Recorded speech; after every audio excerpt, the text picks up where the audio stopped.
you the congratulations, but I haven't Yes, actually you did. see Well, I know we haven't seen each other. Yeah. We've been busy, but thank you, Becky. I Yes, appreciate it. Appreciate that.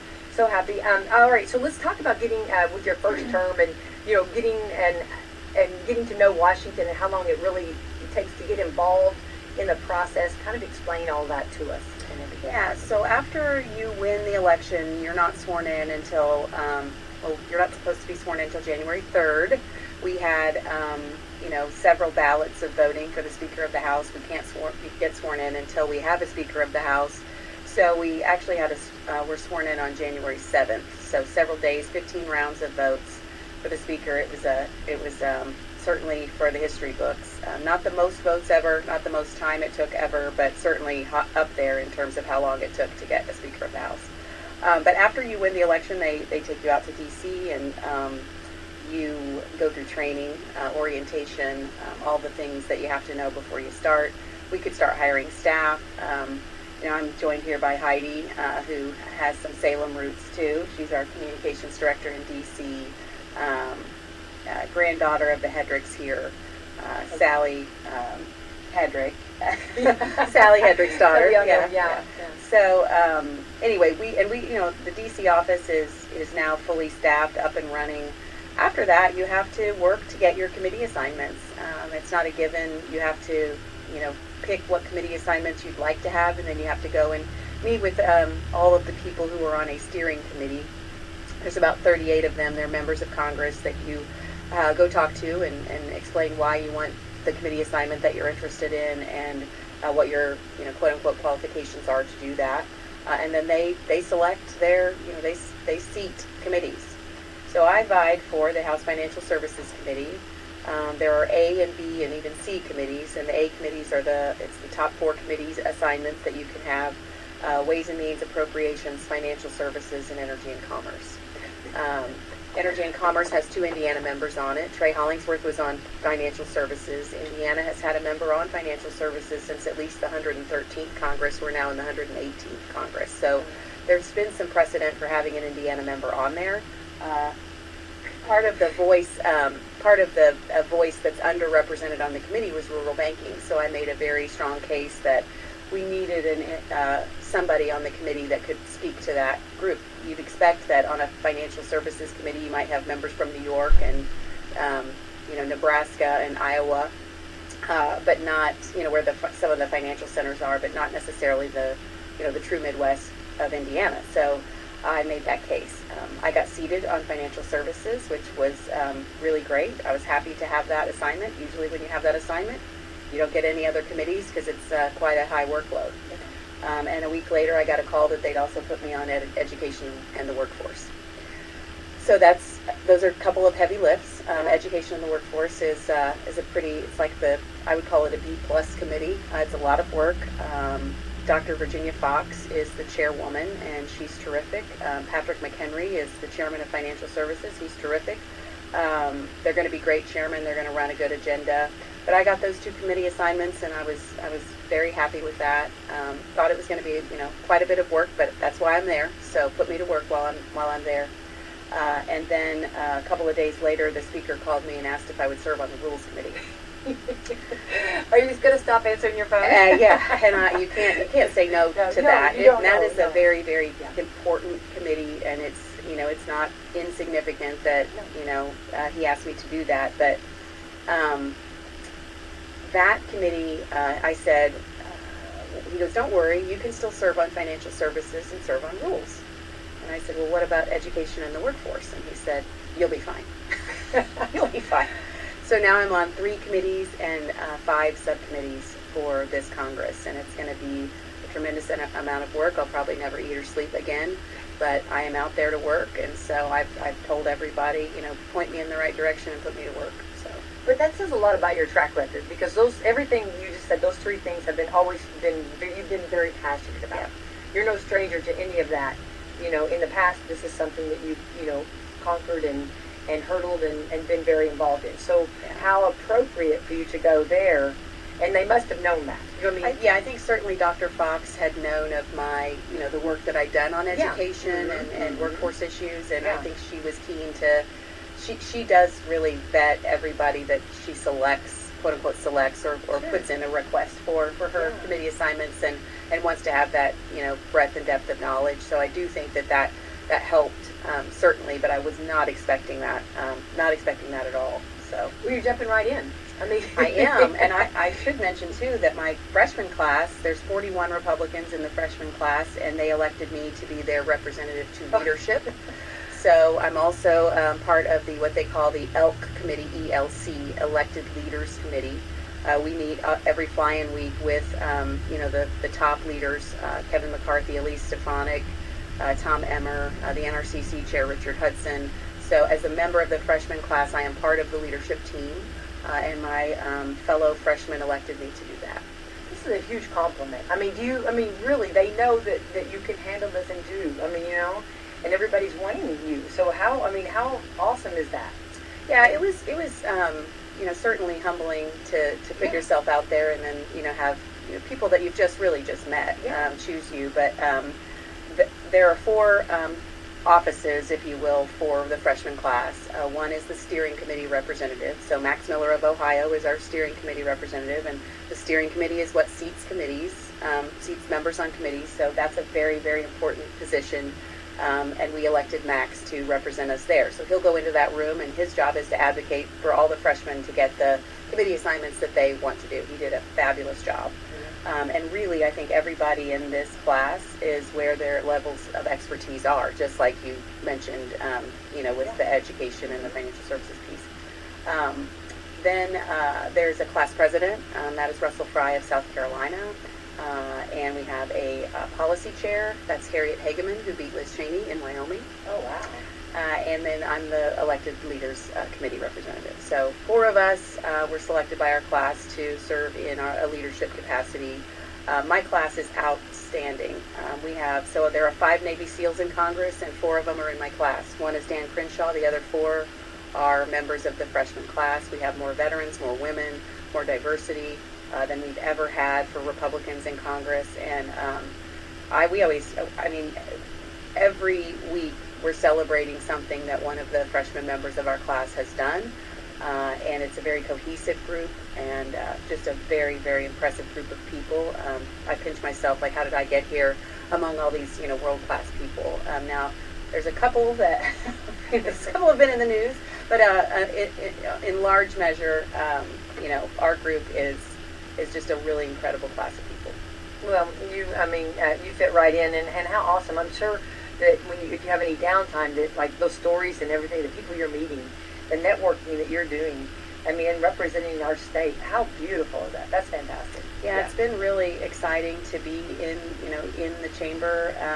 You get there and you have a little bit of imposter syndrome. You've been campaigning, you've been watching some of these people for years in their service, and then you're there among them. And I met with so the chairman of the Rules Committee is Tom Cole. He's a member from Oklahoma. He's been there for many, many years. His mother was actually the first Native American woman ever elected to the state legislature in Oklahoma. So he's an incredible mentor for me. But I met with him after I won the primary just to get some advice and counsel. And he goes, how are you feeling? I said, well, it feels a little bit like, how did I get here? And he goes, you'll have that for about the first 6 weeks or 6 or so weeks, and you'll be looking around saying, how did I get here? And then you'll see a few people and you'll be like, wait, how did they get here? I love that. So that's good. It's been a good transition. I'm really enjoying the work, being engaged in the policy debates. The committee work has been fantastic. We have a lot to fight, though. Every day when I'm in the district, every day, multiple times a day, what the thing I hear most is fight for us. And I say I am, and I will, and I won't give up.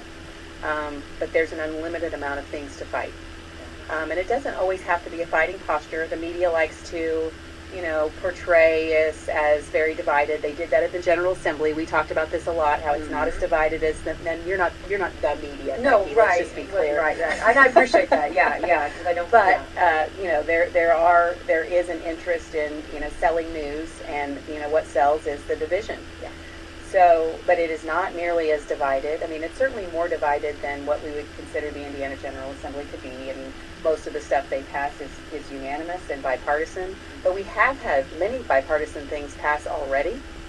Some unanimous things pass already. We condemned China for sending this spy balloon across the breadth and depth of the country without, unimpeded. Yeah. We did condemn China for that, and that was 435 to 0 or something. I mean, it was everybody unanimously voted with that. So it certainly isn't as divided. I think that's good news. I'm so glad you're telling that. That's such a blessing for people to hear that, because I think a lot of people, and when there's all that, when you think there's all that dividing, that's scare tactics. Yep. And that's the unknown and what's going on and nobody's getting along, and I hate that so bad. There are certainly issues that we, sort of go head to head on, Well, just like definitely. on anything. But Absolutely. there are many things that we can agree on and we work together on, and ultimately we are all just people representing the areas where we come from, and that is, the United States of America is a diverse, community of many different walks of life here, Right.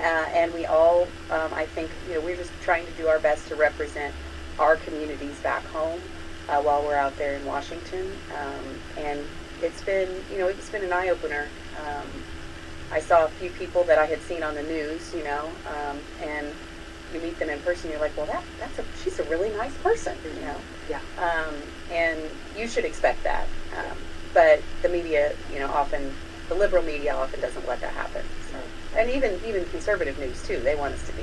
Well, they want to sell. Yeah, I was gonna say it sells. It sells more. That's Yeah, right. it's true.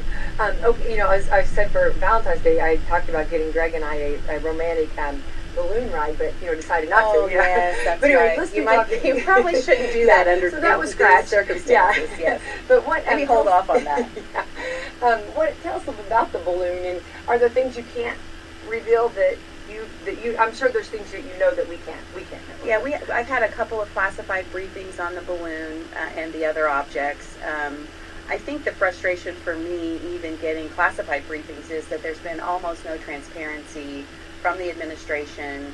Now the military is giving information to Congress. They're required to sort of report to members. That's part of it, is for our oversight. And they have been, telling us what they can. There is, the Chinese spy balloon, they said they couldn't shoot down because of, threats on the ground. It was very large.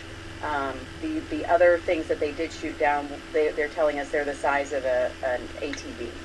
So the other one was like 3 school buses at 60,000 feet. So they said they could not shoot that down. Now, I think there's been a lot of back and forth on why they didn't shoot it down when it was over Alaska, or in Montana where it's sparsely populated. Why couldn't they evacuate people if they needed a certain range to do that? The frustration for me is that there probably was some intelligence gathered from the spy balloon, and we allowed this to cross our sovereign border and let China have a win, and when it completed its mission, then we shot it down. So, yeah. And then the other objects, we still don't know. I mean, we really still don't know.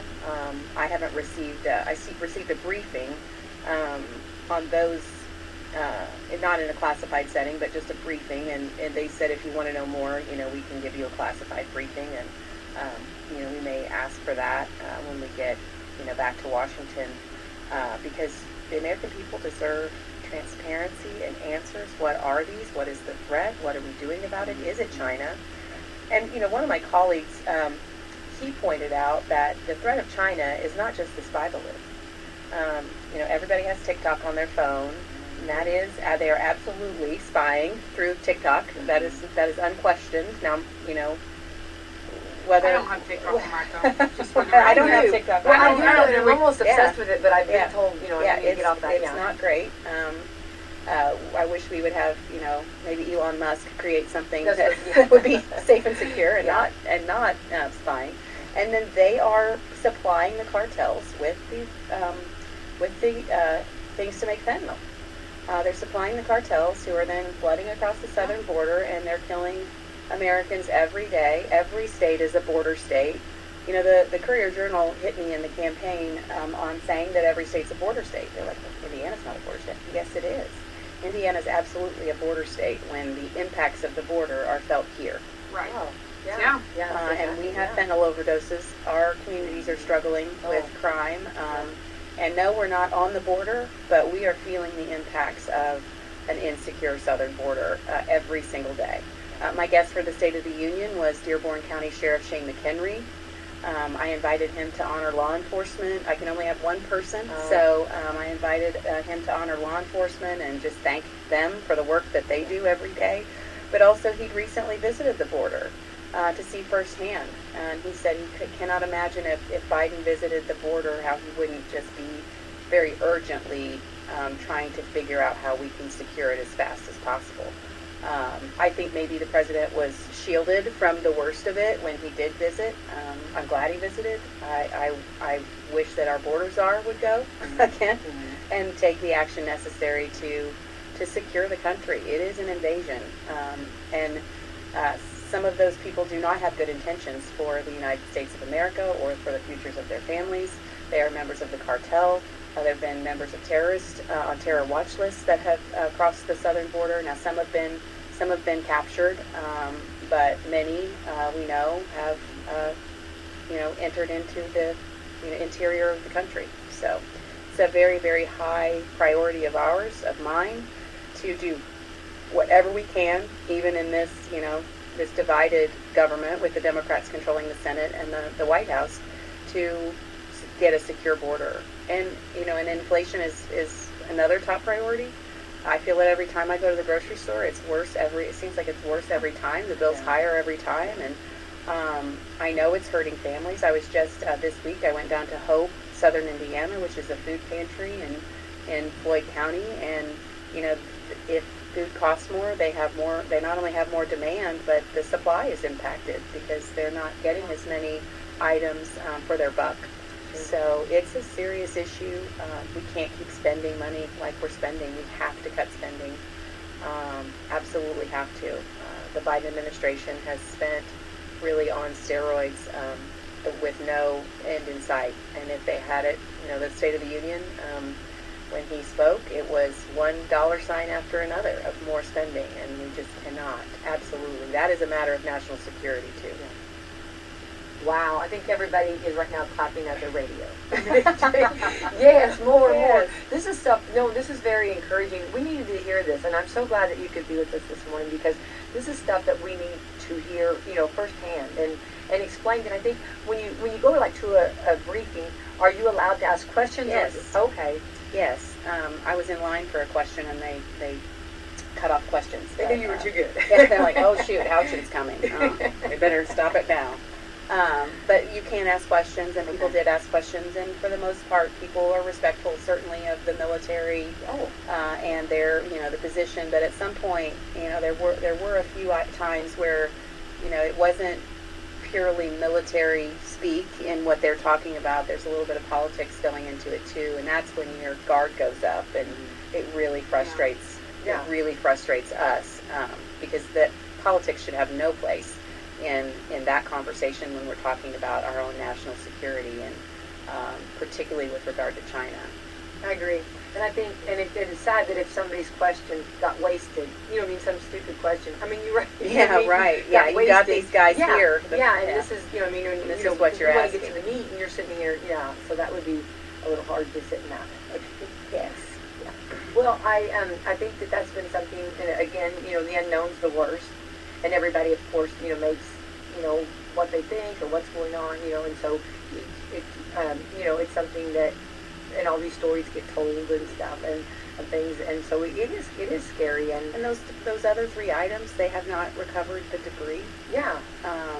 And that is, a little bit concerning because they want to analyze it, and everybody in America is chomping at the bit to say what is it, what's the threat, and they have not, at least as of yesterday, had not recovered the debris. There's some in Alaska, some in the Yukon, some in Lake Huron. 3 different locations of debris, and we all have a lot of questions, more questions than we have answers. That's been the frustration for me after these briefings, is I always seem to have I seem to walk away with more questions than they give answers. It opens up new doors on, and I think that's what everybody's just wanting. Just let us know, just, give us something, talk about it or explain a little bit about it, because it is very scary. Yeah. And I think that, and I love the way you presented the border talking about the Indiana, because you can't make little of our state, like you can't say, oh, they don't have that problem, because we don't. And we do. And we know that. And, talk to many mommies and daddies and grandparents, that go through this. That's right. And we know that. And have lost kids to fentanyl overdoses. And beautiful families, good families. I just read a story the other day. It was a teenager. She was 17, and her parents said she'd never done anything before, and decided she would one night try cocaine, and it was laced with fentanyl. So I can't stress enough to all the young people out there to avoid putting things in your body that you do not know the source of, because it can really be life or death. Yeah, and those are very sad. And there are a ton of stories like that. Exactly. It happens all the time.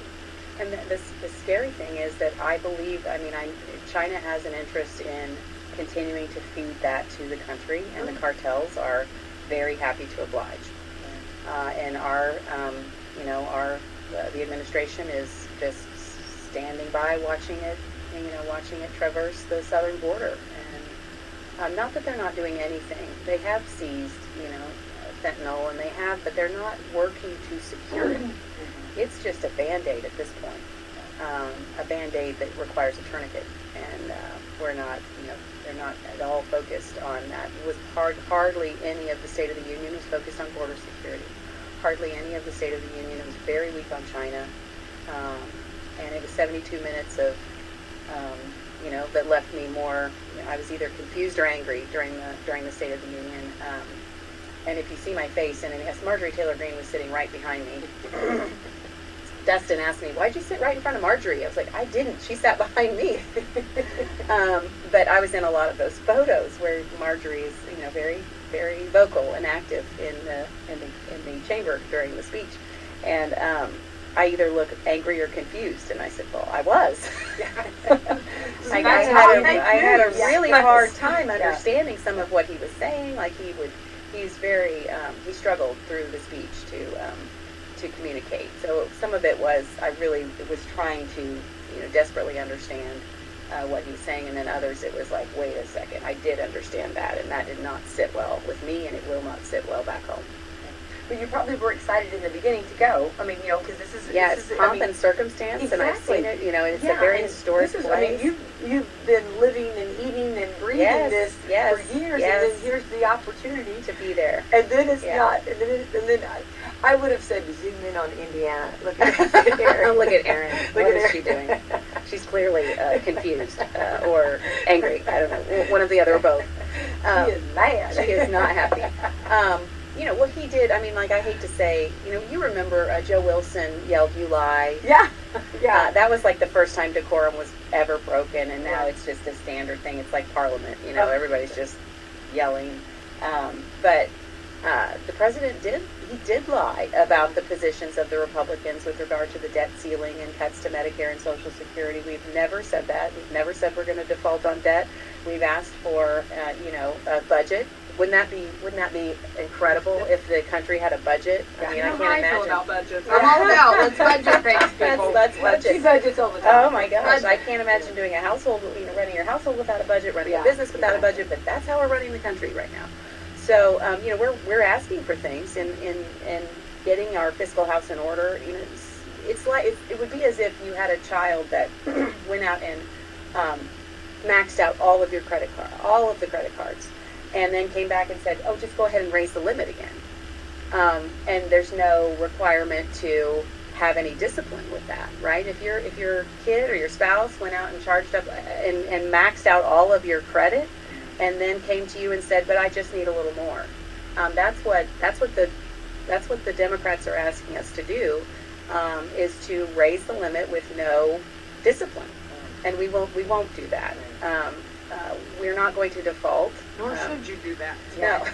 Nor But should we you. also, at the same time, we can't default on our debt. Right. We know the consequences of defaulting on our own debt. Yeah. So we can't default, but we can, negotiate very, aggressively in trying to get some accountability, some sustainability, and discipline in, to get our fiscal house in order. Which, so yeah, he wasn't honest about our position, and that did frustrate people, including me. Right. But yeah, I'm sitting right in front of her, and so in every picture, I have this odd look on my face. So now everybody's gonna go look that up. Like, let's see, what are all of Erin's faces during the State of the Union? Well, it makes it more. It's good to know, that it's not the truth. It's sad, but it's also good to hear that, and there wasn't like afterwards. You didn't get a big rebuttal. Like they didn't give you a microphone to. Right. That's not. Right. You see what I'm saying? Yeah. It was given to you, but there wasn't a follow up of that's not. It's not the way it is. Yeah. And I think. And so I think the most moving part for me, just being in the chamber, was when the Supreme Court came in. That was. I see the members every day, right? Yeah. Not Joe Biden, but Nancy Pelosi. Yeah, I see her every day. But then the Supreme Court comes in, and it's just a very solemn, moment that here they are in their robes and the grandeur and the important things that they decide, and it's a totally different, unique thing for me. So that was really neat to see. And then all the senators were there, so everybody in one place. That's why they have a designated survivor. Okay. Yeah, I'm like 387 on the list. So I think that would be surreal. That would be just like that's your. This is like what you have worked for. You know what I mean? And this is worked very hard for, and to get to see that. But then, the situations. Yeah, So. I get asked that a lot. Like, oh, you've worked so hard for this, and for me, and this. We've talked throughout my time in the legislature. I really started out thinking I was just going to help candidates. I really cared about the policy work, and I cared about the issues, and I worked for Senator Coates, and I was very happy working behind the scenes. And then, my senator had been in 26 years, and I thought, I'm serving as a representative. I will work hard. I may have something to offer. Absolutely. So I did that and served in the legislature for 8 years. For me, it's been about can I make a difference here or there, and if I decide that I can't, then I won't. And if I get to the point where I'm the one that is not hard at work or not feeling like that is I'm doing the best that I can, then I will step aside. So yes, in a sense, I've always worked in politics the last 20 years. I was in Young Republicans and the Republican Party here locally, and I've helped candidates for 20 years, and I've always, I've been behind the scenes. But being part of the solution or trying to fight back against the woke agenda or, some of these things that just make no sense for families here. My parents taught me a couple of things. They said, don't quit a job till you have another. Keep your commitments. If you start, you finish. And then they also said, if you can do something, you should. And that's what I take to heart every day. I can, I'm capable, and I should do it if I can, so I will. Absolutely. And that's what I think, like your trail, like your background, it just completely, like you've made moves that have absolutely been beneficial for us. Well, thank you. For us, the citizens, and therefore your background is so seasoned and peppered with so much great stuff that now you're ready to do this and to go and very prepared. More prepared than I was in 2016. That's what I'm saying. Yeah, and I can tell your confidence. You're over there. Yeah. I love this. I think you're just it's such a great fit. Yeah. I don't know if you know this, but like my daughter, Elaine, she was like she wanted to know all the firsts. So I'm the first woman to represent Congress in this district. I'm the first Erin, ERIN, to represent in Congress ever. Oh wow! Ever. There's been no Erins. Oh nice.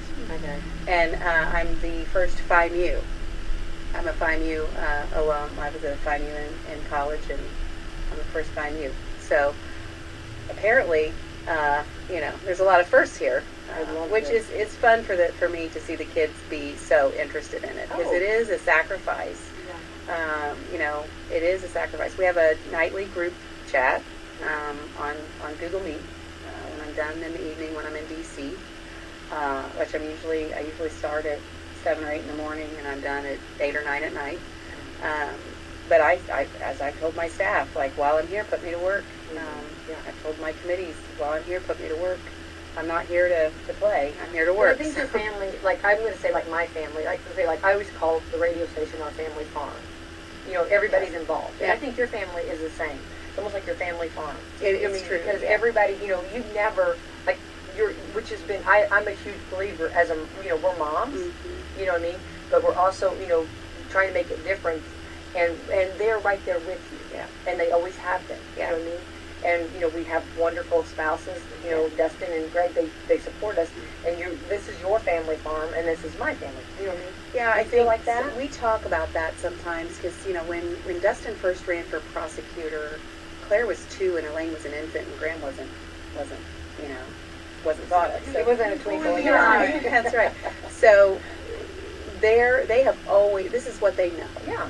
And we always talk to them about, we both make sacrifices to serve our community, and they do too, right? They are certainly part of that, of our service as a family. Yes. Before we made the decision to run, for Congress this time, the kids were part of it. I wasn't about to do it if they weren't on board. Claire was like, yeah, I think that'd be great. I'm going to be in college, so, sounds good.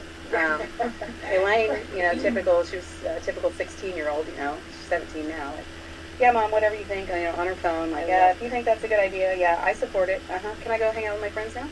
I love this so much. And Graham, he said, are you going to make more money? Oh. I said, no. No, I was running a business at the time, and I had to give all of that up. I had to, give up my business that I loved. Had a PR company that helped law enforcement clients communicate the good work that they do, and I loved it. Was very passionate about that. Was happy serving in the Senate. And I said no, but that's not the point. Then he's like, oh yeah, I guess you're right. Well, are you going to help people? And I said, yeah, I hope so. I mean, that would be the goal, is to serve the community. And he's like, yeah, I guess that's all right. So, but they're good kids. Graham's got a little band now. You might want to interview them. I think we need to. Absolutely. Yeah, he's got a little band. He's an 8th grader. Okay, so what's his position in the band? So he's the lead singer and the lead guitarist. Oh. He's got long hair. I love that. He's growing his hair out for the band.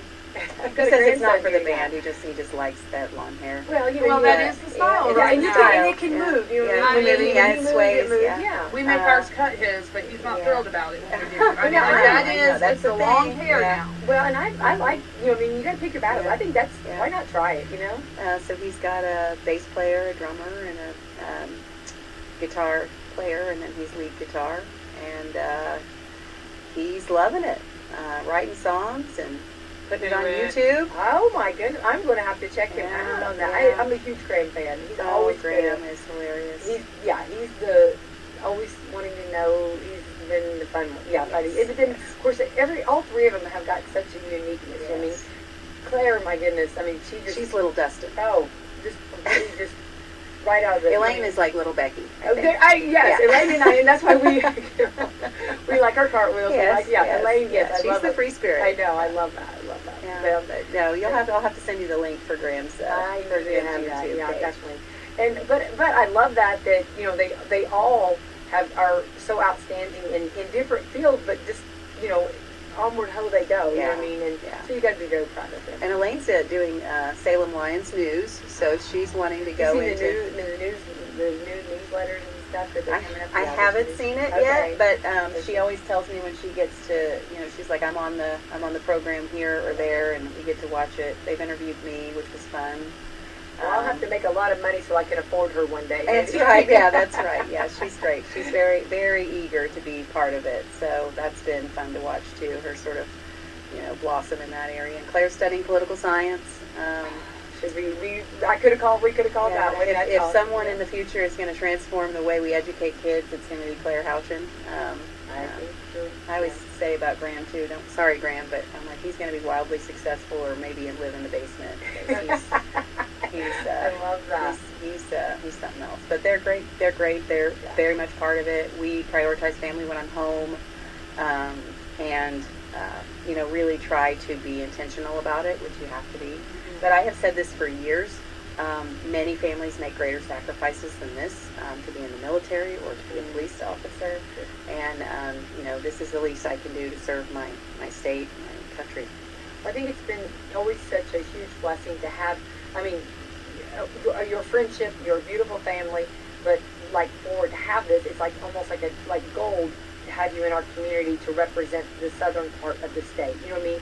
Because my dad always used to say, we have to really show ourselves to get for the northern part to know this. Yeah, you do. You mean, yeah. And if you remember, my dad was pretty loud. Yeah, well, and that's really what we needed, and what a blessing that we have this. Well, we have this representation, and putting this on the map and showing, what great things, can come from Washington. Yeah, thank you, Becky. I appreciate it. It's true. It's so true. But I'm so glad to get your time, and maybe we'll get to see you in Washington and see all you get to do. And if I do, I'm going to take a lot of pictures so that everybody can see. You should do Coffee Club from Washington. Well, we just might. Hey, I'll do a That road would be trip. so much fun. What do I That have would to be I mean, I don't have anything fun There to you go. That would be so much fun. Yeah, that would be great. You need a red carpet there, so when AOC comes by, you can grab an interview.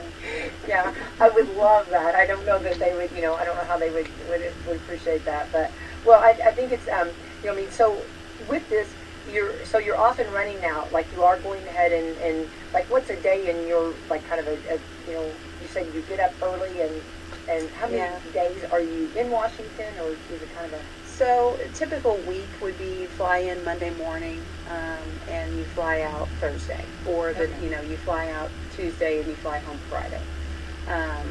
And typical fly-in day for me is I have to be there by 4 o'clock to be on the elected leaders in the meeting for elected leaders. Then I've got the rules committee at 5. We usually have votes at 6 or 6:30.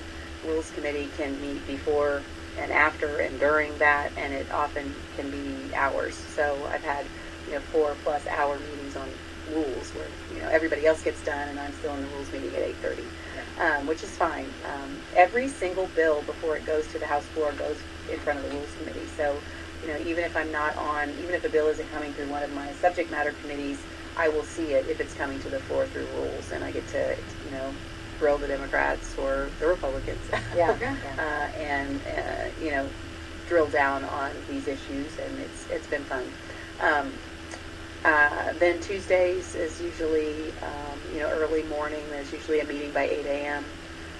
Votes typically start around 1:30 and 4:30. So we do have some leeway on. You're going to vote at 1 and you're going to be off the floor by 2, or so you get sort of an idea of your schedule. Committee work is also peppered in there too. So we've had committees where we have to recess committee and go vote and go back to committee. Subcommittees also meet. So it's very, very busy. The other day I was in a subcommittee on capital markets, and then had to go to a full committee on education, and then back to capital markets, and then back to education and go vote. And it's just, but you manage. That's why I say, it's kind of, that's right. Yeah. So it's a lot. It's a lot of information that you have to process quickly. That's why I've got a great staff that helps me, do that. And I do want to just point out for the staff, so I've got Heidi, who's from Indiana. She's here, comms director. John Van Buren is from Floyd County. He lives in D.C. He's our legislative director. Liam Tuvison is a D.C. staffer, and he's from Batesville, which is in the district. So we have a lot of Hoosiers. And then our staff assistant, Aiden, went to Butler University. He's not from Indiana, but he went to Butler and he interned in the state legislature. So we have a great connection to not only Indiana, but the district in particular with the DC staff. And I think that's very important. I do too. Love that. Well, and I knew your family's got such a beautiful reputation and just beautiful family in our community. Huge part of our community. So I love that. I was so excited to see her. Yeah. Yeah. Everybody loves to see Heidi. Well, yeah, definitely. She's famous. Yeah, I think so. I think you've got a good one for sure. Well, Erin, you've been very generous with your time, and I want to thank you so much. And I did schedule afterwards. I went ahead and scheduled the Daytona 500 down there in Florida. So I'm going to have to. That's Nice. his calling. If you guys want to stay with me, you can talk in the interview, or if you guys need to go. We got to head out, but thank I you know, so much. and I appreciate this. And please come back. We will. And we'd love to have you anytime, or anything that we can do, or if there's a meeting. You need to find a way to bring Autumn to DC when you go. I would love to go to DC. Autumn would be She'd very be a good sidekick, I think. Awesome. I'm fun. Yeah, I'm she fun. is I'm very a fun fun. person. I'm a little under the weather today, though, so Yeah. I'm trying to keep my distance. Yeah, It's okay. sinus stuff. Yeah. Yeah, it's Going going around. around. Definitely. Well, thank you so much. And our It's been a I want to make pleasure. sure I get this right. 9th District U.S. Congresswoman Yeah. Erin Houchin, and man, woman. How do you say that? Is it- Congresswoman Woman, Erin, yes, whatever. there we go. Thank It's you. I fine. want to say yes. Yes, And yes. Erin Houchin, we're so proud of you, and thank you so much. And you did stick your neck out, and you're doing for us. And I think our community, our host state needs to be very grateful for Thank you you. to be that person that that puts your name in the hat and goes to bat for us. Well, I'm grateful for the opportunity to serve in this capacity, and I'll keep fighting. We know that. We know that. All right. Thank you so Thank much. you. I'll let you guys go, and we'll get over here to the Daytona 500. This racing. Thank you. And now the Super Bowl's over. Yeah, that's Everybody's right. ready for. That's right. for I'm ready racing. for the warm weather. Yeah, that's right. Thank you Except so when much. it goes back and forth. Yeah. Thank you. Thank you. All right. Let's see if we do have, and I do believe that we do have by phone. I hope you're still there. Are you still there? Stay Moody. Okay. Maybe you left. Maybe you'll call back in just a second. Maybe. And I overbooked today. You did. Well, that's okay. It's funny because, you go back and you watch Johnny Carson's shows, Yeah. and Johnny Carson would sometimes, not have the guests come out. But anyway, I have my phone, but we'll see if we can talk a little bit from MRN, talk about the Daytona 500. Good to have you with us this morning, and Autumn, and this rain. Please be careful out there. Oh, And, my goodness. a lot, yes. I think that she forgot. Did she remember her heart? Yes. I got it. All right, thank you, Autumn. We are, anyway, right here, want to remind everybody, please be careful out there. The rain is going to stay with us real quick in the weather department. We are currently 56 degrees, and looks like thunderstorms are going to go on until tonight. So rain is expected, so be careful out there. Our high will get up to 65. We'll get warmer, but our rain is just going to be 100% and game on. So you might have either fast tennis shoes or an umbrella or something, because it's going to keep coming down. So we do have the racing going to be talking. Hopefully we can get him on. If not, we'll get him on another day and talk about what's going on in the Daytona 500, but which is this weekend, and we'll see if that happens. But today is, real quick, we'll see what today is. Thank you, Autumn. Listen. You are awesome. You are awesome. We're on to the 16th day of February. Isn't that crazy? We're halfway through. We're actually over halfway through. I know. Isn't that crazy? So- Okay. Today is Don't Be a Grouch Day. Don't be a grouch Listen, day. I was a little grouchy today, and I was highly underdressed today. Let's just say. But that's You look okay. great. You look I great. am who I am. This is also Fat Thursday. Now, is this when they eat the cake with the baby in it? Or Okay, I they- think maybe we've talked about this before. I get I so can't confused. remember. I can't remember either. I get so confused. I think Fat Thursday. But they call them king cakes, and they're decorated really pretty, and they have a Yes. baby in them. And I don't know if they're still doing the baby or not, because I think there might have been some trouble. I don't know. Fat Thursday. I'm Googling it There you right go. now. Fat Thursday. And while you do, I do know National Almond Day. Almonds are so good for you. I love almonds. I do too. Almonds. You can do so many great things. Oh, yes, remember, because I do remember this now. We talked about this. So Fat Thursday is because this is the last day that they can indulge before Lent. Okay. Because remember, on Lent, you give up things. Yeah. And so Fat Thursday, you eat everything that you can't eat for the next however long until Easter. Well, I must say I've been eating a lot of my Valentine's stuff. So There you go. Yeah. I got some.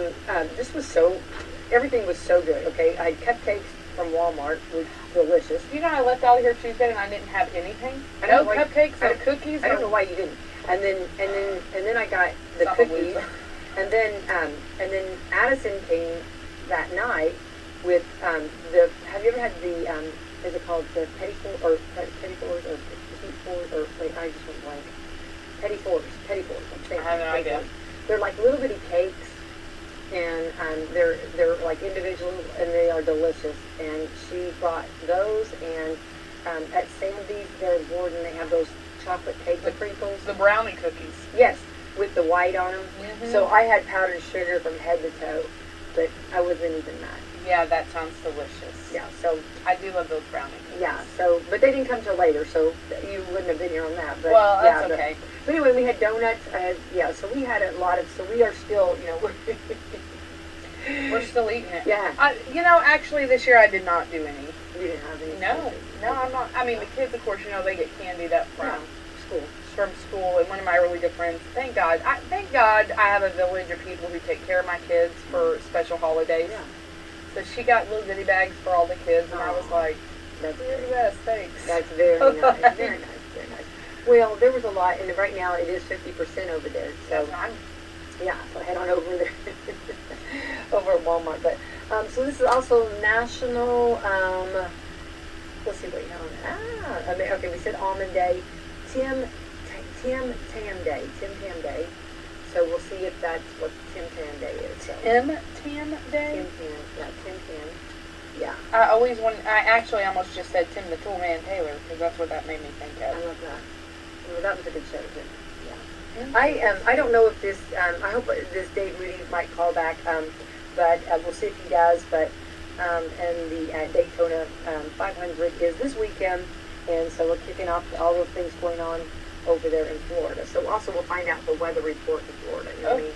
He tells us it's like 80 degrees or 90 degrees. I might not want to hear that. I know. Tim Tam is an Australian biscuit. Biscuit? Yeah, like a cookie. Ooh. They call biscuits cookies over Okay, there. okay, yeah. Interesting. I wonder, like sometimes if you go to stores, like they'll have different, like, desserts from different areas. I wonder if there's a Tim Tam. You can now get boxes, like World Global boxes. What? Like a subscription box. Day of the month? Like, Well, kind of, but it's a country of the month. And then you get these boxes that have, like, the snacks from different countries. Okay, hang on. That would have been really cool to give someone, like your significant other, for Valentine's Day, say, I'm taking you around the world this year. Yeah, that's cute. Would that not have been, you know what I mean? Because literally, I mean, you wouldn't, I mean, sometimes we probably won't get to all these places. Oh. But, I mean, right, chances are. Let's be honest. But, I mean, it is what it is. That's okay. Because we have, so much to do Life. here. We have life here. We have life. Yeah. But it'd be cool to try, and it is fun to see the different, how they, and I got something from, I'm trying to remember where it was from. It was almost like it was a bread, but it was a sweet bread, and it was really good. It had pineapple in it. Pineapple, big chunks of pineapple in it. It was delicious. But it was a texture almost of like a donut, but it was like a bread. It was really... Well, really, when you talk to anyone from Germany or anybody who's visited Germany, they hate our bread. That might have been Germany. They say that our bread is awful, and their bread over there, and I've heard this from multiple people, so I have to believe it. Like, I mean, this is not just, these are like multiple people, but I guess German bread is like, it's a source of pride. I don't know, because, like, if loving you is wrong, I don't want to be right, because I love our bread. But I guess, like, their bread is so soft. I don't know how you could get any better, you know what I mean? When you squeeze that bread, and it's just... I'm just saying, I might need to go to Germany and do a little scientific project myself. We could do that, a little road trip. Well, I'm just here for the bread. Okay. How much lodging? We don't need any lodging. We're here for the bread. Just here for the bread. And then we're going to turn right back around, Well, I did want to do a road trip. I love road trips. Okay, yes. So I said, let's go down real quick to Daytona. Yeah. Right? Let's go interview him there. Yeah, real quick, go down there, hang out for a little while. It's only, 12 hours? Drive down, right? Yeah. Go and do some interviews and then come back. I'm there. We could, on the way back, we could have our gas station nachos. We could have our gas station hot dogs. I mean, I'm not mad. No, and they're 44 ounces. It's a big Slurpee. Get the 44 ounce. We'll stop by the Buc-ee's. I mean, I've never been. How you've never been? I have to say, they are not liars. I've been to a couple different ones now. Now we have one in Richmond, Kentucky. Yeah. They do truly have the cleanest bathrooms. Do they really? They really do. They do. Like, you'll walk in and there's people cleaning them. Wow. Yeah, it's true. And then they have brisket. You can buy, like, brisket there. Yeah. Who buys brisket. So you can eat it, like you could buy it and eat it? Oh yeah. Yeah, it's not like Buc-ee's is not a gas station. It's like a super center with Okay. clean bathrooms that happens to sell gas. I know that they like have like a mascot walking around. Or maybe it's just something you take a photo. I've seen a lot of photos with that. Well, they have statues. I'm Oh. sure they probably do. Some of them probably do have the mascot. But yeah, like I've seen people with Buc-ee's shirts. Like it's a whole brand. Well, now, okay, so I've not been there. Bathrooms Okay. are clean. And I've not been to that Jungle Gyms in Cincinnati. And Jungle Gyms or I've Jungle, not I think been it's to like, Jungle I think Gyms. it's like a grocery store too. So, Yes, it's like a health food. Yeah, I think so. Yeah. So those would be something fun. We could actually just make a day of doing that, going around. Where's the closest Buc-ee's? Is it? Do you have to go to Florida to go to Buc-ee's? No, there's one in Richmond, Kentucky. No. Yeah. That's not too far. Yeah, they're down south. Okay. All right. Well, that would be fun. Yeah, I've never been to. I don't want to go, but I'm up for it. Okay. Yes. Yeah. Are you seeing the Jungle? I think Jungle Gyms is it? Am I saying it right? Is it Jungle Gyms? I think it is. I'm gonna look. Over in- it's I in know Cincinnati. I know there's like a health food store over there that I've heard good things about. Yeah.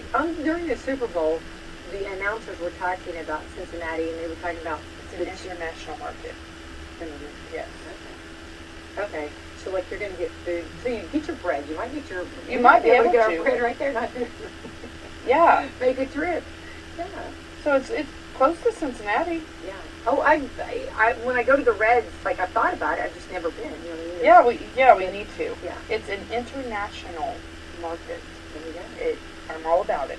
That We would need be to try fun to it. go to. Yeah. I would. It would take me a little while to figure out where I want to be. You know what I mean? I want to be where the food is. I want to see the grapes dancing. I want to Yeah. the fruit. That would be fun to see the different fruits and different Yes. you know. Well, you know, even as things are coming up now, you have like the dragon fruit. We've talked about that before. The kiwi, mango, papaya. Those are, you all know. of that. Yeah. Sounds good to me. Well, but they were talking about. It was funny because I think they were talking about the Cincinnati football team, but they were talking about in Cincinnati that chili is the thing to get. And then someone said they even poured their chili over noodles. Oh, The Skyline chili. yeah, you know how I feel about that. But I'm telling you right now, Skyline chili is so good. Autumn Scott Hall. I have eaten skyline chili. Don't you even hate on that. I'm just Don't hate on saying that. it It's is- so good. It is. It's so good. Juicy spaghetti with a little nutmeg. I'm sorry if I love it. I'm not against Mm. it. I'm not against it. And I get a big. It's not the chili I'm gonna go put on my hot dog though. Gonna go different. Yeah. Yeah, I'm not putting skyline chili on my hot dog. Well, I just want to say we have. Or metal all the way. That's hilarious.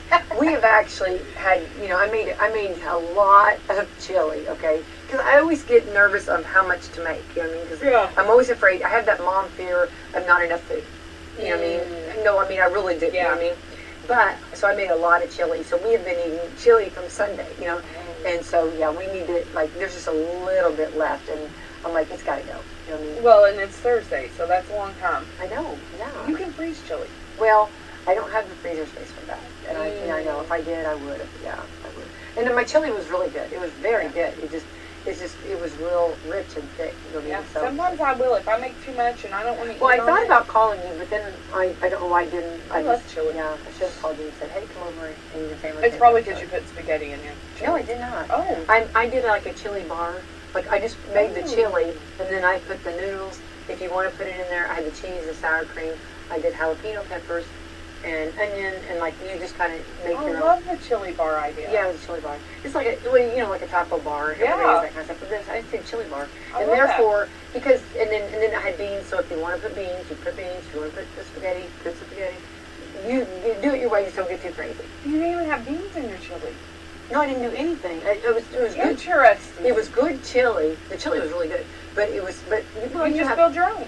Yeah, and you have some that and a lot of my grandkids, a lot of the children are not crazy about the beans. Right. You know what I mean? They'll pick them out, but Yeah. I hate for them.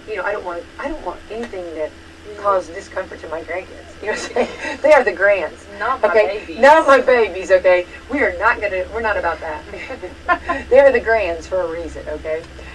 Touche. Yeah. So you can mash those, put them in a food processor, throw them up to thicken up your chili, and then they never know. Oh well, if I was the cook that you are. If I was the chef that you are. I I'm not that good, Autumn. I will teach I'm not you. that I will good. teach you my ways with my gadgets. Can I learn? With my gadgets. You know, I love my gadgets. Yeah, you do. I do. But anyway, so yes, we're finishing that up, and everything else is gone. But now we've got the Valentine's sweets that are finishing up. So yeah, I'm participating on Fat Thursday. Is it Fat Thursday? It's Yeah. Fat Thursday. Get all those things done because you got to give them up for the next couple of months. I'm not in. I mean, I'm not. I'm not a. Don't do that. No, I don't. But I'm not opposed. I'm not knocking that. No, yeah, But no, I do believe I'm gonna have to break up with. I am gonna have to break up either if you want to put it under Lent, but there's gonna have to be a breakup. I can't keep up with these sweets. You know what I mean? The sweets. And it knocks down your immune system. Yeah, I know. Yeah. Stress also does, but yeah, you know. yeah. And then it's a horrible because a lot of times when you're stressed, you eat. Right, You know that's what I what was getting ready to say. It's like a Yeah. horrible cycle because you get stressed out and then you want chocolate or sweets or something junky, Yeah. and both of those things just deplete your immune system. Yeah. Well, and then like on Valentine's Day, because celebrating the radio station's birthday. Yes. You know, also I tend to maybe go a little bit more because we're celebrating. Yeah. You know what I mean? It's like every day is a celebration for me. That's my excuse. It's a celebration. We're celebrating. Time. We're Come on. celebrating the sun being out. Exactly. Absolutely. Everyone We're celebrating the rain. We're rejoicing. Absolutely. We're singing in the rain. We're eating in the rain, and you know what I mean. And yeah, so that was how I justified that. But anyway, and I'm one of those. I'm the old fashioned. I don't like to throw things out. No, I know. You know, no donut wasted around here. They come back to life in a microwave. I'm here to tell you, you nook them a little. They'll be right back to life. I'm a picture of that meme of, hey, let's go buy our salad that's going to sit in the refrigerator in 3 weeks for me to throw out. Right? I've had friends. Or our leftovers. We cannot throw out our leftovers, but by golly, when they mold, no, yeah, I've seen that. We'll scrape it off. Yeah, and I've actually seen with the salad. I've had friends where I've gone over. Oh my goodness, time. Anyway, where I've gone over to their house and like they've thrown out salads and stuff, and I'm like, what?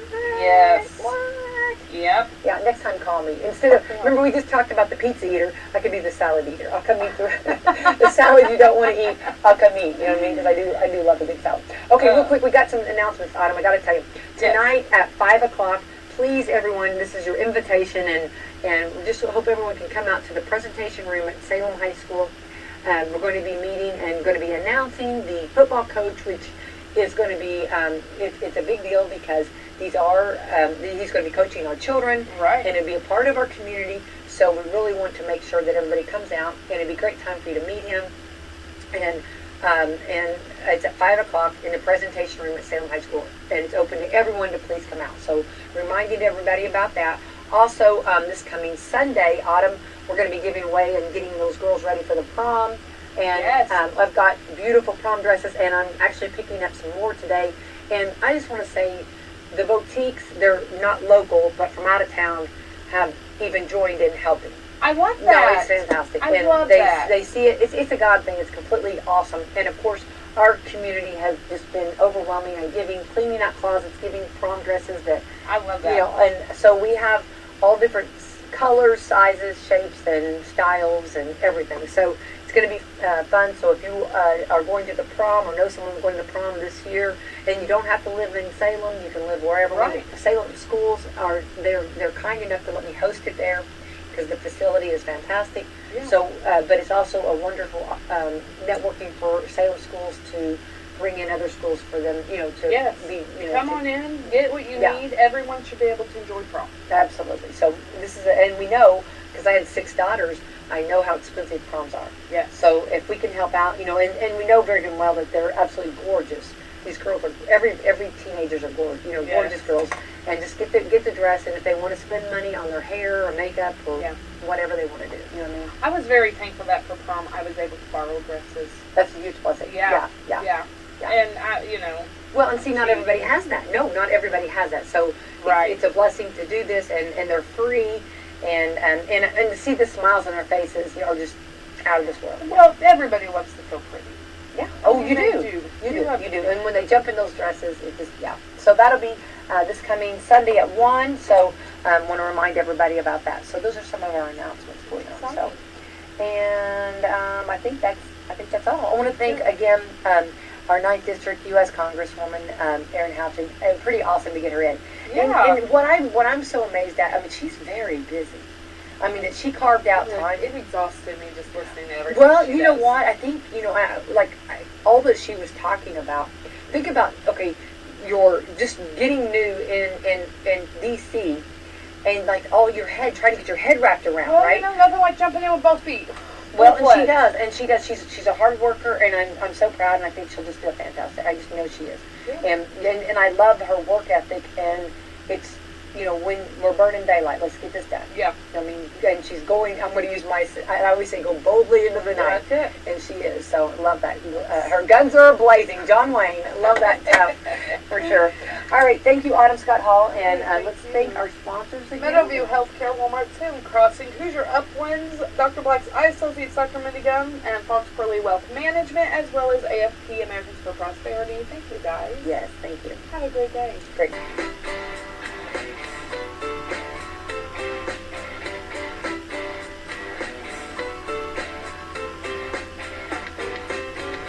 It was 1994 and radio was such a bore.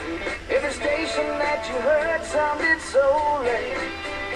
Then came two good old boys breaking through that static noise, and my radio ain't never been the same. It's a very funny thing how they make us laugh and sing. I'm so glad they proved all of those critics wrong. You got Rick and you got Bubba, man, there just ain't no other. From Alabama to the world, still going strong.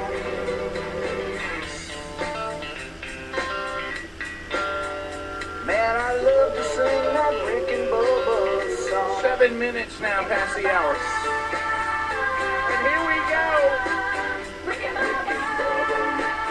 The gang's all here. Speedy, the real Greg Burgess, Helmsy, Eddie Van Adler, all standing by and ready for a brand new hour. Much to cover as we welcome back Bill Bubba Bussey. Rick, glad to be here, and thank all of you for joining us as we continue 30 years of the Rick and Bubba Show. That's right. We've got 29 in the bucket, working on 30.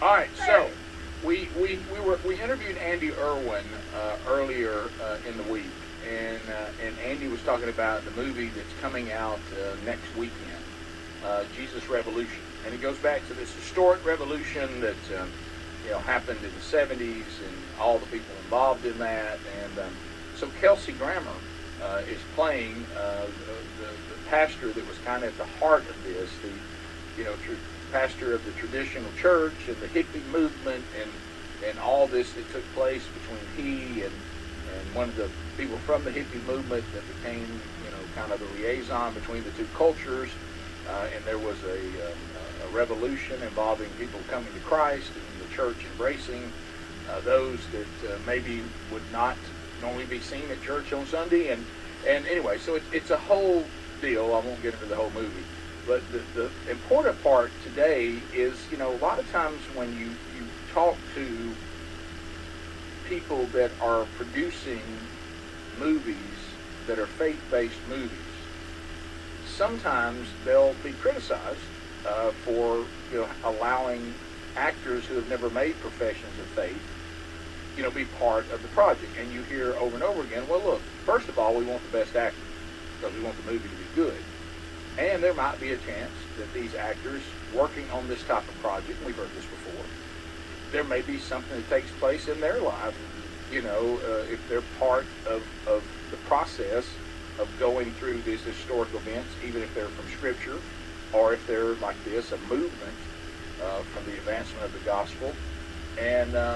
And so people just started bombarding us yesterday saying, have you seen Kelsey Grammer on, what's the name Reed, of the show now? it's not Reed, I wanted to call it Reed. Kelly and Ryan Seacrest. Seacrest. Right. Kelly and Ryan Seacrest, which used to be Reed's show. Right. And it always will be Reed's show to me. Not that I watch it even then, but still. But Kelsey Grammer, and this is another reason why you do it, being as wise as the serpent, sorry, Bubba, but gentle as the dove, is if you can get a Kelsey Grammer in your movie, he gets on shows like this. If you've got actors that nobody knows their name, they probably don't get invited to be on these shows. Right. So Kelsey Grammer is on the Kelly and Ryan show, and he starts talking about being part of this movie, and we'll just let you watch and hear for yourself. So here it is. That's a scene from Jesus Revolution. Tell us about it. Nice movie. Yeah, it looks beautiful. I mean, you're tearing up. I see you getting emotional. What are you feeling? Can I play doctor? Yes, of course. I love this movie. I really love it. When I first saw the first cut, sat down at our home, and Kate said, "Oh my God, it's the best thing I've ever done." She started crying. But he's a man looking for his own faith and finds it as well. A man whose church is empty and he can't get traction, and he's starting to think he's going to be fired from his job as a pastor. And this hippie comes into his life, and he wanted a purpose, and started a movement that is still going. I mean, it's extraordinary. Yes, true story. Chuck Smith is the guy I played. Died in 2014, I think. But the number of people who came up and said, "Oh, you're playing Chuck Smith? Oh, I listen to him all the time." Or they say, he married us. Or I was baptized by Chuck Smith. You can see this light in their eyes. And so then he just, like I say, you find yourself wishing you could see more of the clip. But Yeah, I know. but that's what they put out. So you can see that this has been an extremely emotional experience for Kelsey Grammer. Yeah, we love him, love the acting he's done, love the character Frazier. Yeah. And, I told Andy, even off the air, I said, we're a huge fan of his. We'd love to get to interview him, but you can tell this is, this has been a moving project for him. Yeah, it's there's certainly something that has taken place in him taking on this role, and when you're portraying someone else and you're trying to take on who they are and you're immersed into what happened. Apparently, it's been very moving for him. I mean, that part we don't have to speculate on because we already saw it, right? Right. and what about his wife saying that she thinks this is the best thing he's ever done? Yeah, I'm anxious to see it. I really want to see it, man. Yeah. So it comes out next week, and so it's clearly had an impact on him. And I, like you, I look forward to seeing what they've done with the movie because you and I were so young when this happened that I didn't really, I wasn't, all I've heard people talk about it, looking back at it, I wasn't old enough to experience it, so I don't remember it at all.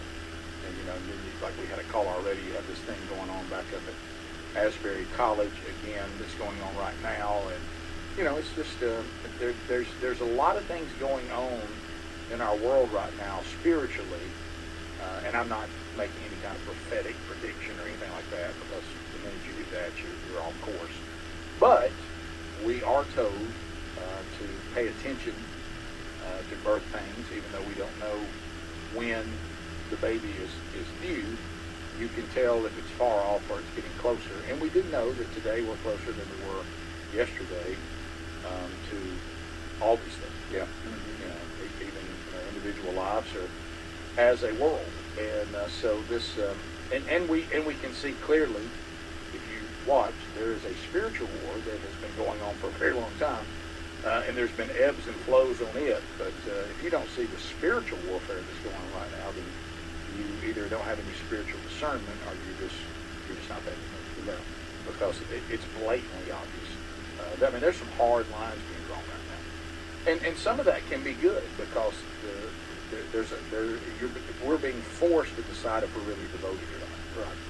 And that middle kind of meandering, apathetic middle ground of I think I'm going to heaven, but it really doesn't impact my life. I don't, whatever that kind of faith is kind of being challenged and eradicated right now. Now, the sad part of that is the darkness is also saying we're going to leave that middle ground too. Mm-hmm. Yeah, and not really hide who we are either.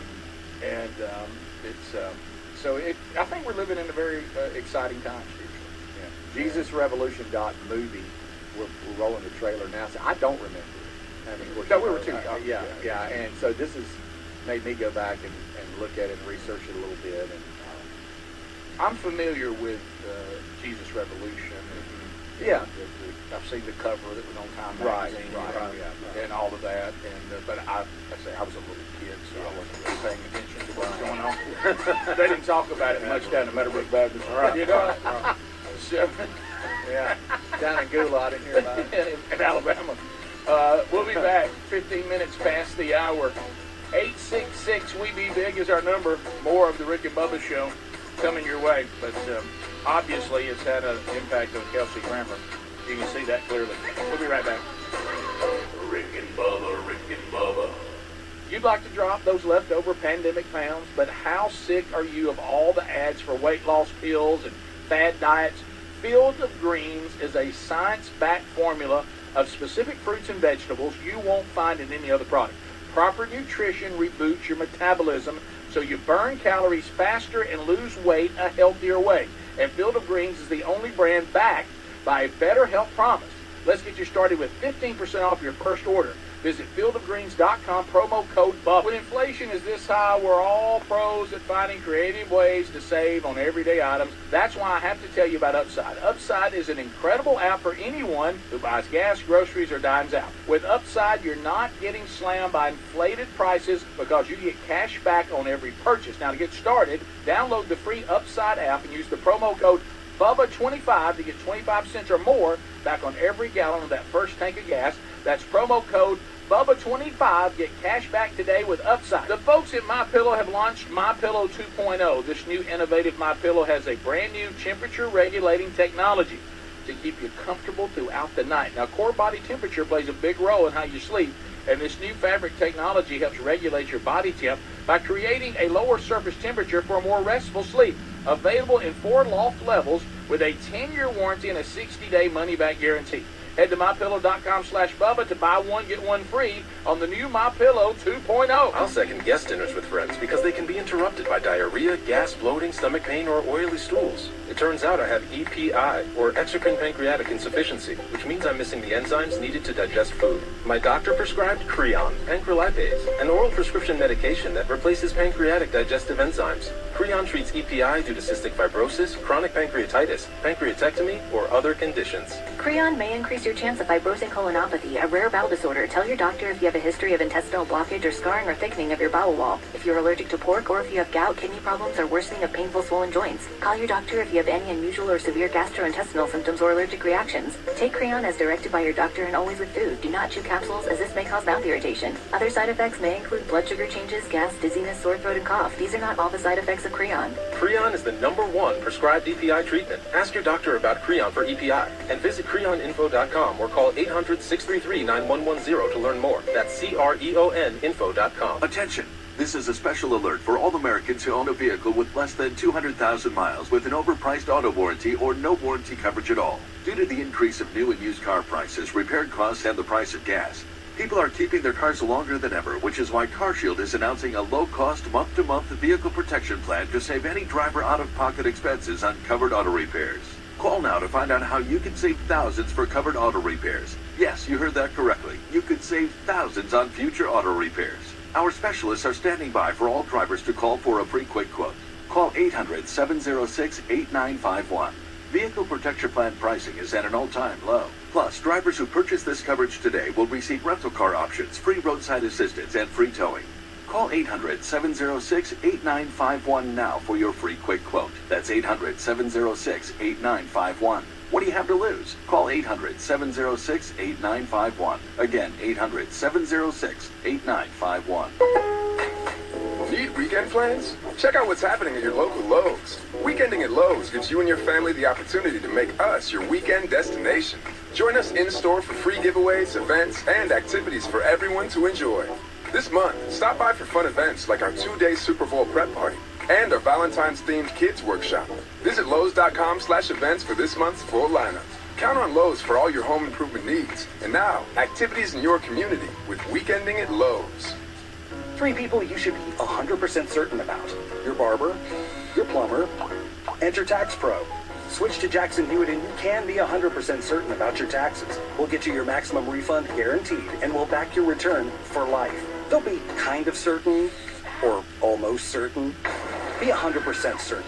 Switch to Jackson Hewitt today and get 50% off tax prep. Limited time offer for new clients filing at participating locations. Max value $200. Visit jacksonhewitt.com/50 for terms. Are you prepared for the unexpected? Now, it's only a matter of time before your out-of-warranty vehicles in the shop costing thousands. You can be prepared like us with CarShield. CarShield offers protection plans to fit every budget and includes 24/7 roadside assistance, courtesy towing, and rental car eligibility. Call CarShield now to save 20% on your plan, and you'll always be prepared for the unexpected. 1-800-465-6550 or go to carshield.com/bump.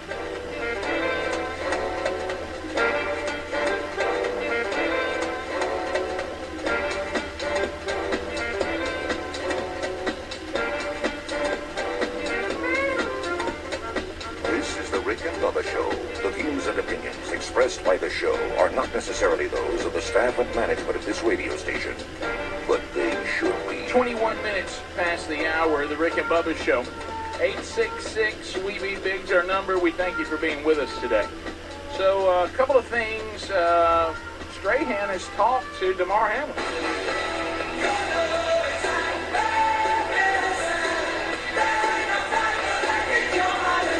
Couple of clips that go together. Strahan is asking Damar Hamlin, can anybody tell us or tell you, what happened to you? We'll get that response. And then when you start talking about the huge increase in heart-related deaths since the pandemic, you're going to have a doctor come out and you can probably guess is going to, what this doctor says that this doctor is trying to tie it to won't surprise you, but we'll walk that out. Let's start with Strahan first. So here he is talking to Damar Hamlin about, do you have any idea what caused your cardiac event? Here we go. From the ICU, the question on so many minds, what caused his heart to stop beating? You're 24, peak physical condition, can run circles around me right now. How did doctors describe what happened to you?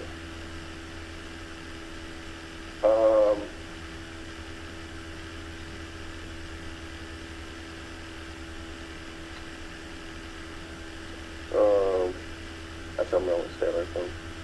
I know from my experience at NFL, they do more tests than anything.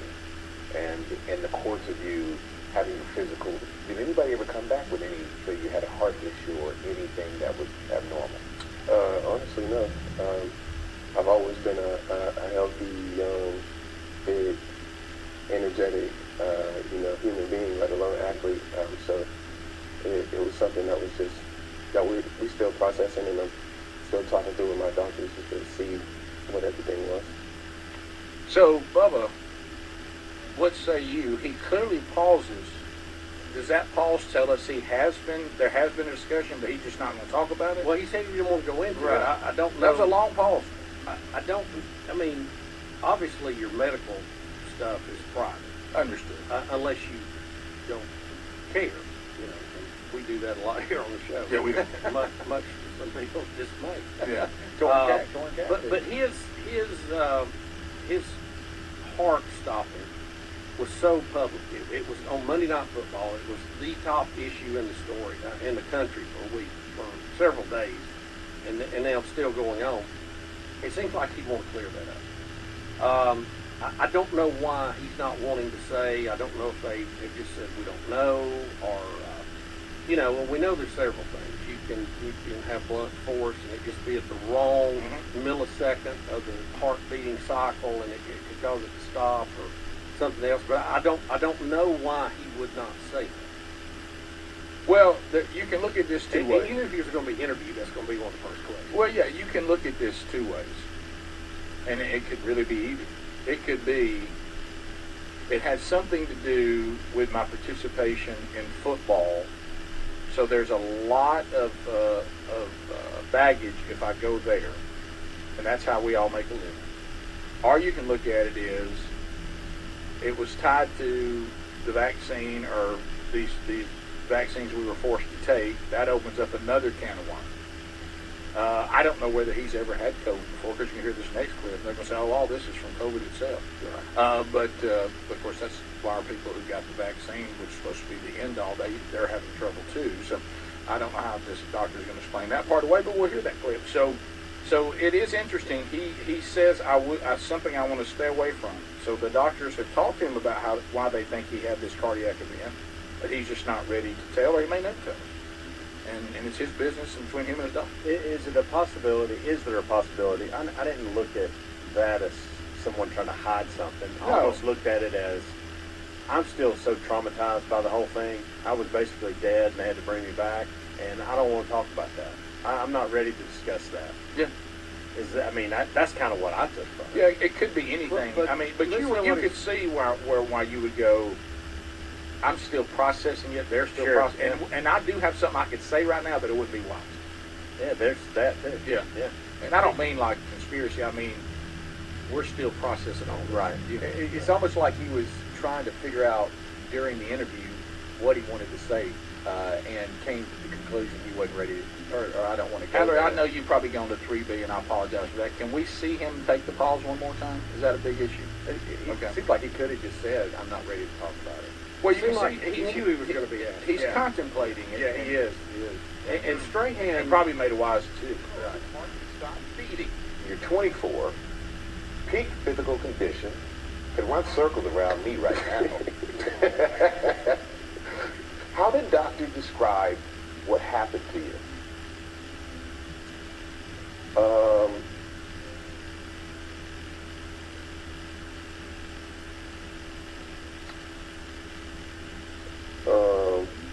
That's something I want to stay away from. 13 seconds, by the way. Yeah. How did And by the way, I think I saw an edit. What happened to you?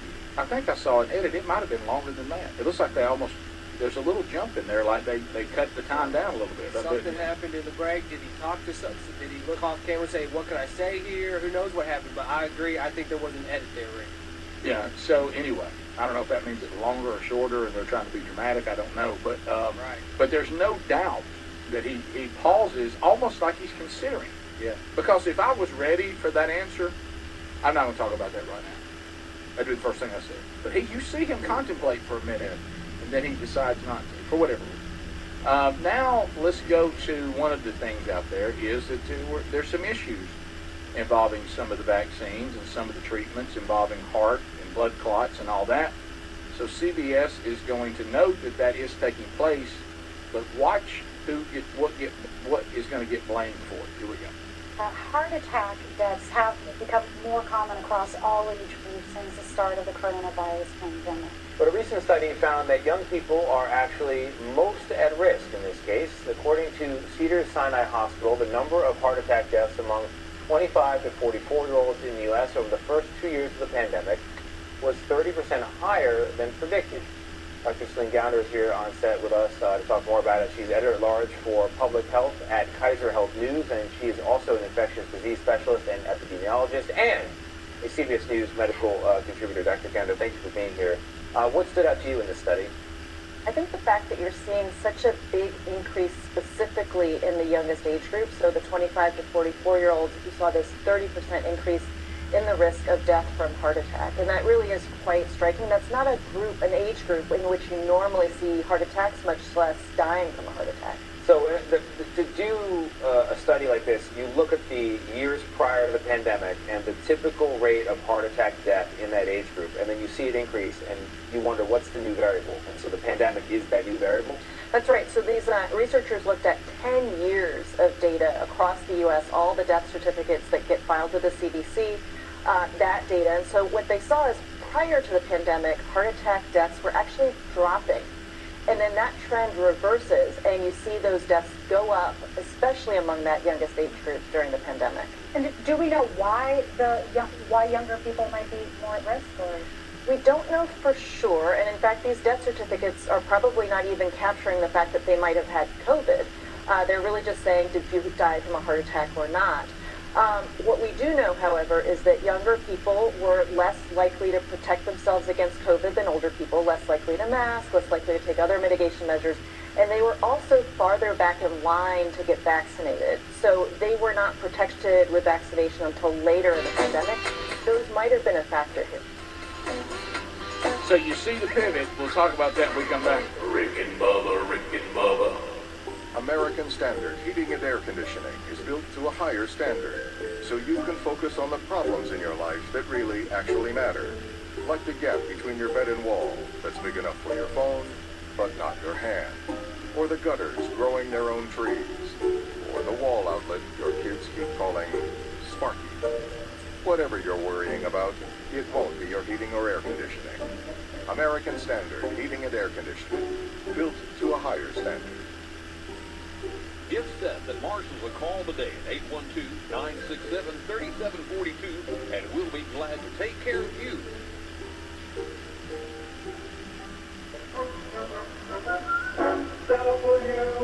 Wslm, the auto racing station of the nation. Cheese is going where it's never gone before. To the bottom, Papa John's is flipping the pizza over and putting it underneath the crust. Papa John's Crispy Parm Pizza features their thin crust seasoned with a blend of shredded Parmesan, Romano cheese, and can be ordered with your choice of toppings. The Crispy Parm Pizza gives you an added crisp bite provided by the cheesy crust baked to perfection. Enjoy the Crispy Parm Pizza with one topping for $12.99 and get one in time to celebrate National Pizza Day on February the 9th. Call today 812-883-3369 for order to pick up or delivery, or use the Papa John's app to start earning Papa Rewards. Better pizza, better ingredients, Papa John's. This is Becky White from WSLM, and I'm here at the beautiful John Jones showroom in Salem, Indiana, for the John Jones Auto Minute. Hello there, this is Jalen Hoare at John Jones. It's a season of love, and we are going to have you falling head over heels on our deals here at John Jones.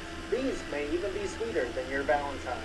If you don't look back at your ride after parking it, then you own the wrong car. Let me play matchmaker for you and your new ride. With over 600 vehicles in inventory, Cupid's arrow can easily hit the mark while you are on the lot here at John Jones. Not able to take time to shop on foot? Not a problem. See all of our inventory online at johnjonesautogroup.com and set up your appointment today by calling 877-473-5546. We look forward to seeing you in one of our showrooms across Salem, Scottsburg, Greenville, or Corton. And again, I'm Jalen Hoare, and remember, you see so many because they paid so little.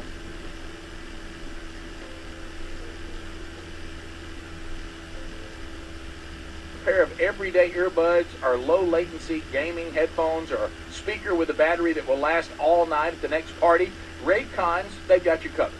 And yep, Raycon started about half the price of the other premium audio brands.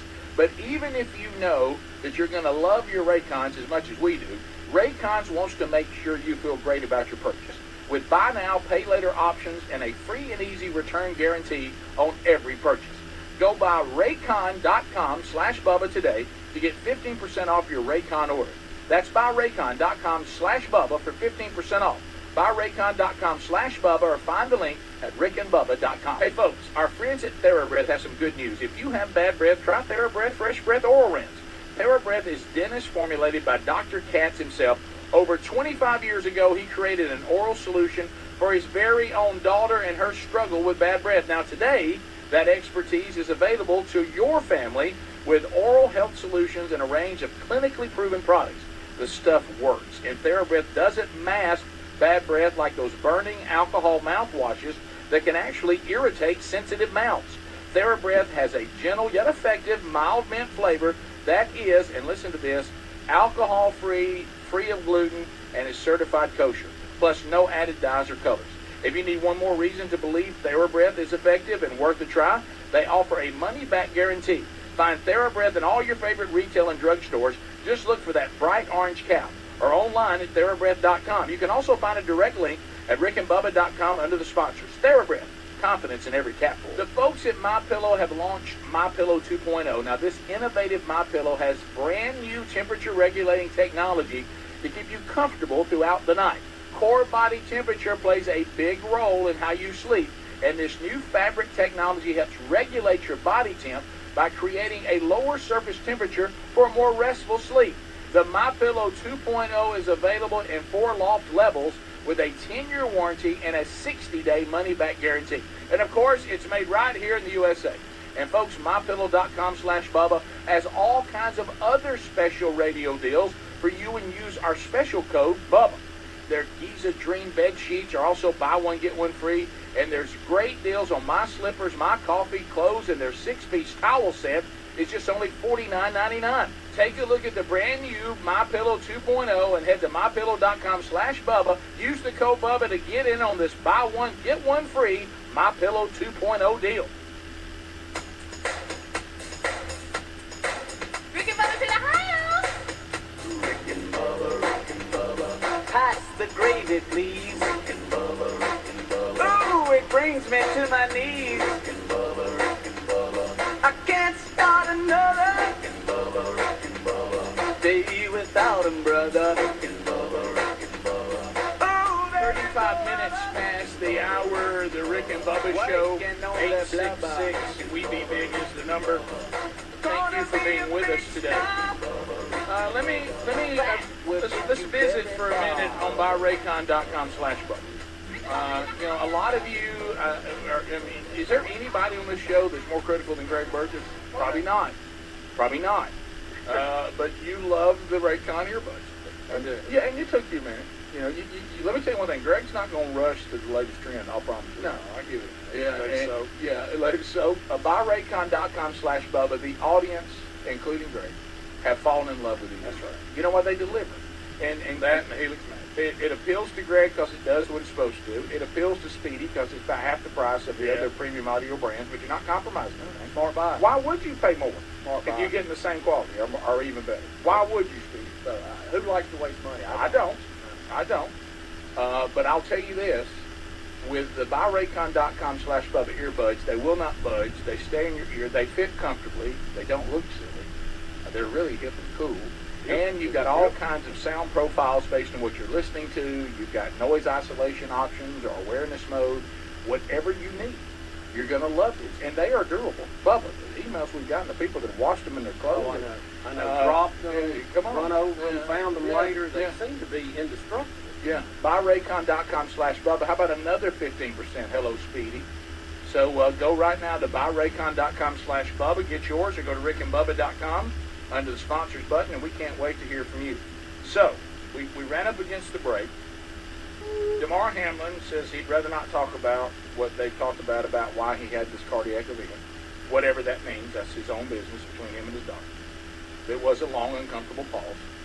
Then the CBS quickly comes on and brings a doctor on who is a contributor for them. Of course, you've heard other doctors say the opposite. You can go back to our podcast last week. No. There's nothing to see here. The vaccines and all that are fine. All these young people with heart issues that were perfectly healthy. This is happening because of COVID, not the treatments, and they were reluctant. Now, the only problem I think this doctor has, and I'm not coming down on any of it because I don't know, but the only problem that I think she has is I know people personally that were on board from the vaccine from the very beginning. They taken every booster that you could possibly ever take, and they got blood clots trying to kill them. Okay, and so here's a person who did exactly what y'all told them to do, and you're going to blame COVID on that. And so if COVID, and there's no doubt COVID can have long COVID, and you can have side effects from that. Like I said, I'm not a doctor, but I know that even though I've had it one time, the very first thing, and I may have one of the others tomorrow, but I know when I had the first one, the only thing that I had, I was a little bit fatigued, and I lost my taste and smell. Well, that may not sound like a big deal as far as my life, but that's the neurons being impacted when you shut down taste and smell. Yeah. I mean, that's not a good thing to have that happen to your body because of what part of your body controls all that. So that was an insult that I had from the virus. Now, it was a direct attack on your nervous system. Yeah, and that's, yeah. I mean, it happened in your throat. And I will tell you this, that I think that and that was December of 2020. And right now, I can tell you that things still don't smell quite the same. I've got it back mainly, but it's almost like I'm not high def anymore. Right. I mean, but you can smell what the rocks do. That is. Now that I can smell with Right. zero problem. Right. But things don't smell right to me in some certain things. And I know, well, maybe I'm probably not living to share, but somebody we all know, he says there's foods he can't even eat anymore because they're disgusting to him after he had it. Yeah, Yeah. it clearly made some changes Yeah. to your system. So I'm not Okay, ignoring that the virus it was novel and it can cause problems, and some of them are could be severe. Some of them are just kind of inconvenient. But to say that the vaccine and the treatments are just free and clear, I just don't think you can make that statement because of what I just said. Let me propose this to everyone's logical thought process. I have information here. This is from the American Heart Association, and they've just completed one of their largest studies. It had 48 million people in it. It was actually studied by the Great Britain National Health System. And now 48 million, that's a big survey. Big number. People who got COVID-19 had a higher risk of dangerous blood clots for close to a year later, according to this new study. As seen in previous studies, COVID-19 was linked to a sharp increase in blood clotting issues, including heart attacks and strokes, immediately after diagnosis compared to people who had never had COVID-19. But the new study found that the risk remained higher for some people up to 49 weeks after the fact. At this point, the risk of deep vein thrombosis, clots from the large veins, was nearly double in people who had COVID-19 compared to people who had not. Yeah. Okay, so I'm going to take that data on face value. Yeah. Okay. Got no problem with that. We know that COVID-19 had a spike protein in it. And if nothing else, that spike protein got hung up in a bunch of stuff and caused blood clots, okay? The vaccine, and there's some people that want to make it absolutely a vaccine issue, and I don't think the facts support that. But I also don't think the facts support that there's not a major blood clot issue out there that's maybe a combination of the two. Either one, yeah. But think about this. Okay, if I didn't have COVID-19, so I didn't have spike proteins, I went and got the vaccine. Well, what does the vaccine do? It generates a spike protein that your body attacks. That's how it teaches it to attack the spike Now protein. you're back at last week's podcast. So, but now you have spike proteins, which can cause blood clots. So while the vaccine itself may not have done it, it caused your body to produce things that would cause blood clots. So you would say, well, the vaccine caused it. I think the fact that any tie to COVID-19, whether you had your body fighting against it or you were vaccinated against it, part of that process raises the potential of blood clots. And I think that's just what the science is saying on this. It doesn't mean that the vaccine is totally evil.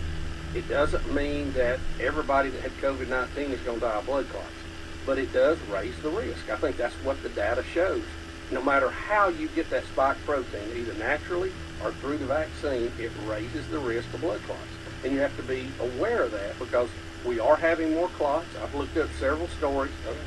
They are echoing what a young lady in the medical field had told me.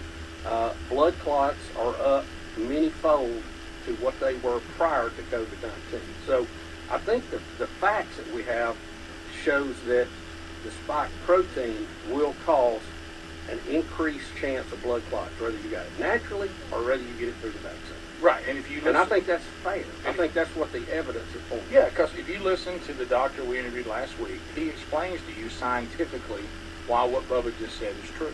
No matter how you got it. Right, and no matter how you got it. And there's ways to treat that. Right. And people are being treated, and if you think you have problems and you have pain or, you get your regular checkup, you need to be very aware of the potential of blood clotting. And like I said, there's ways that you can go about treating it. Well, and then you go to Calhoun County logic. So if I have a person, and I have these examples, this is not speculation. This is what I know from the people who I know personally. I took everything they told me to take, every vaccine, every booster. Okay. Right. So now I'm in the blood clot situation, and they're going to tell me it's because of COVID, not the treatment. Well, I thought all this was supposed to keep you from getting COVID, and it didn't. So if you took these things, still got COVID, and COVID is to blame, what good was all that? Well, again, the vaccine might help some people. It did help that. It might have made the COVID itself less. But I think what you're really talking about two different issues here, Right. being But you see sick my with point. a COVID virus versus what the spike proteins are doing for his blood clots. It's really, you have a common thread there between the disease and the vaccine, and But if I still caught the disease and the disease made me get these blood clots, then what y'all gave me didn't help. well, again, if you can't have a double-blind study Right. on somebody that got the vaccine and then got sick, Right. because you go, well, would I have been this sick if I hadn't got the vaccine? It's really hard. It's obvious, I think the vaccine helped some people in higher groups that had issues, and it was a risk. You go, well, my risk of dying from COVID is more than the risk of dying from blood clots or something we don't know about, so we're going to take that risk. Yeah. But it's, it certainly requires more study. Here's somebody said, I took every vaccine and every booster. I've had no taste and smell for 34 months. Yeah, I mean, And he said, I took everything that told me to. but he doesn't know if he didn't take the vaccine, would he have been much sicker? So he had a very light case of it. So maybe it did help in some cases. It's a risk. It's, any vaccine, any medicine is a risk. Right. Yeah. Pro and con. Yeah. Yeah. I'm like you. On the other end, you can't say, well, the vaccine kept you from having no taste and smell for 40 months. I mean, you can't do it on that end either. No. Yeah. We'll be back. Rick and Bubba, Rick and Bubba. Attention! This is a special alert for all Americans who own a vehicle with less than 200,000 miles with an overpriced auto warranty or no warranty coverage at all. Due to the increase of new and used car prices, repair costs, and the price of gas, people are keeping their cars longer than ever, which is why CarShield is announcing a low-cost month-to-month vehicle protection plan to save any driver out-of-pocket expenses on covered auto repairs. Call now to find out how you can save thousands for covered auto repairs. Yes, you heard that correctly. You could save thousands on future auto repairs. Our specialists are standing by for all drivers to call for a free quick quote. Call 800-7